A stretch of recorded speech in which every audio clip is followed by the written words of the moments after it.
Okay, I've got three arguments, three ideas on the way to an argument about what you need to do. So here's the first idea, route striker. 1846, just about 13 miles from where we are right now at Walden Pond, Henry David Thoreau wrote this: "There are 1,000 hacking at the branches of evil to one who is striking at the roots." Root striker. Okay, number two, the idea of independence. Now, when you think independence, you might think 1776. That's not what I mean. I mean the kind of independence that was obsessive in the thoughts of people in America around 1786, at a time when most thinking Americans began to believe America was a failure. A failure because there was a lack of independence in the democracies that spread through the states, a kind of improper dependence that had developed in those democracies, corrupting them and what they did, as Jefferson described it. This dependence begets subservience and venality, suffocates the germ of virtue, and prepares fit tools for the designs of ambition. This is what government had become.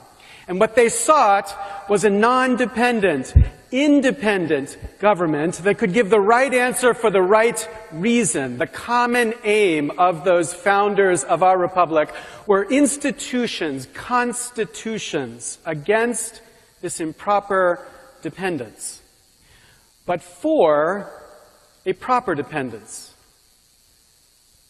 Right? So think, for example, about independent judiciary. An independent judiciary does not mean they can do whatever the hell they want. An independent judiciary means a judiciary dependent upon the law. A proper dependence is what we mean by independence here and elsewhere. Okay, idea three, trust. I want you to recognize the way trust is related to independence. So think about this chemical, bisphenol A, BPA, a chemical in practically everything you're exposing yourself to right now. 98% of you have it in your body at a level that some scientists believe cause significant harm. People ask, is this chemical safe? Most of us, because we believe everything around us must be good, say, sure, it's safe. But the research here is actually contested. And it's contested in a very interesting way. If you distinguish between industry-funded research and research that finds some kind of harm caused by this chemical, there's a very interesting relationship here. Almost all of the funded research by industry finds no harm, and almost all of the independently funded research finds harm. Now you are less sure about the safety than you were before. Or think about cell phones. Are cell phones safe, these kind of microwave radiating devices you put right next to your brain? Well, 70% of you say sure. And again, the research here is contested, and contested in a very interesting way. Divide industry-funded from independently funded, and again, you have this extraordinary bipolar result, leading most of you now to be less sure than you were before. The point is your confidence in all of these cases is affected by the presence of money. Not money in the abstract, but money in the wrong places. Now there's a lesson here, I promise. There's a lesson. The lesson is to maintain confidence, to maintain trust, we need to secure independence of entities and institutions that we depend upon, by assuring a proper dependence of those institutions on the thing we want them to focus upon. Three ideas, here's the argument. The framers of our Constitution gave us a republic, by which they meant a representative democracy. Now, their representative democracy had an intended dependency. As the Federalist 52 put it, it was the branch of government which ought to be dependent upon the people alone. The people. Congress. I do my own graphics. See, you want to see that again? Here, watch. It's very cool the way that bounces.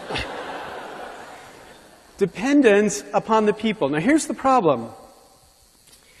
We have evolved in the last 220 years a different dependency around Congress, a dependency that increasingly displaces the dependency of the people, a dependency upon the funders.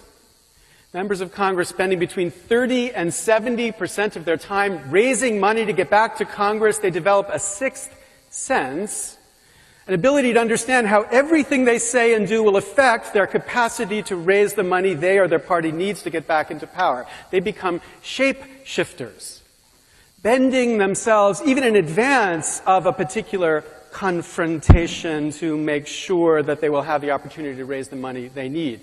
Leslie Byrne, when she went to Congress, a Democrat from Virginia, was told by a colleague, always lean to the green. And then she clarified, he was not an environmentalist.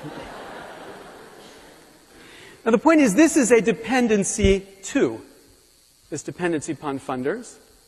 It is a different and conflicting dependency from the dependency upon the people, because here's the obvious fact, the funders are not the people. This has consequences. First consequences are policies that get bent in favor of the funders.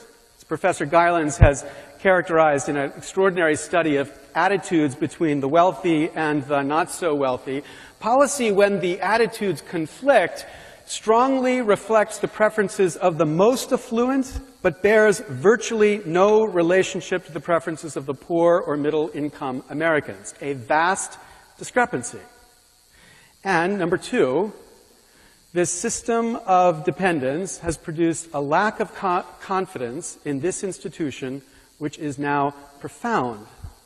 75% of Americans believe, quote, money buys results in Congress. It's a little bit different depending on whether you're a Democrat or Republican. Democrats, 81%, Republicans, 71%. But I can tell you before the parties switched control, the numbers were reversed. The Democrats were 71%, the Republicans were 81%. And as Gallup found in their last poll about confidence in major institutions, 11% of Americans have confidence in Congress. 11%. Just think what that means. There were more people who believed in King George III at the time of the Revolution than who believe in our Congress today.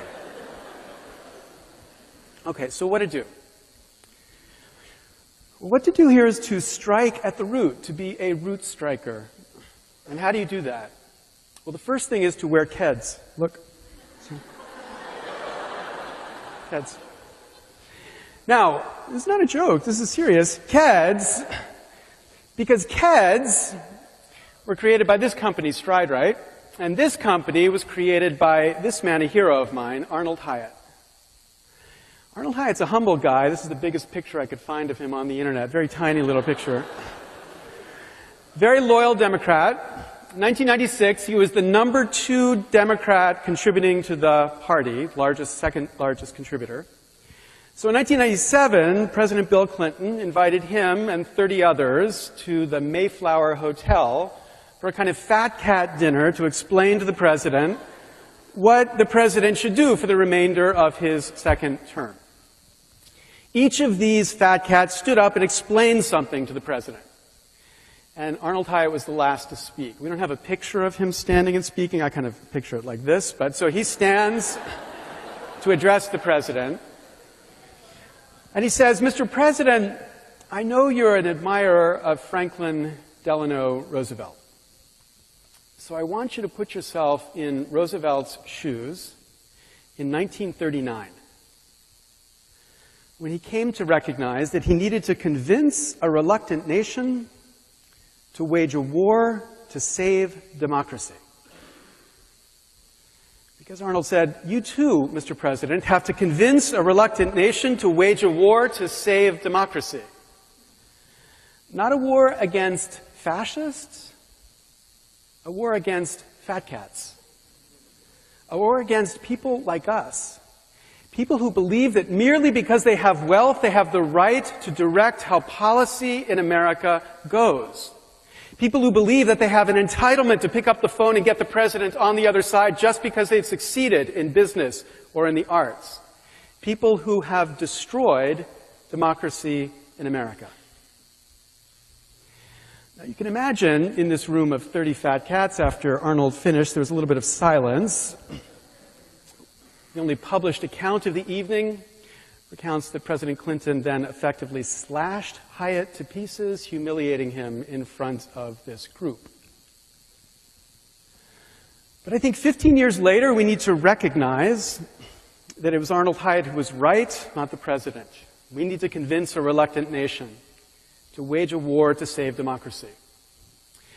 But where Arnold was wrong, we're not going to get politicians to wage this war for us. This is a war to be waged by citizens, by us, by root strikers, by you. At the end of the Constitutional Convention, Benjamin Franklin walked out, and he was asked by a woman on the streets in Philadelphia, "Mr. Franklin, what have you wrought?" And he responded, "A republic, ma'am, if you can keep it." A republic, a representative democracy, a democracy to be dependent upon the people alone. We have lost that republic. You need to act to get it back. Thank you very much.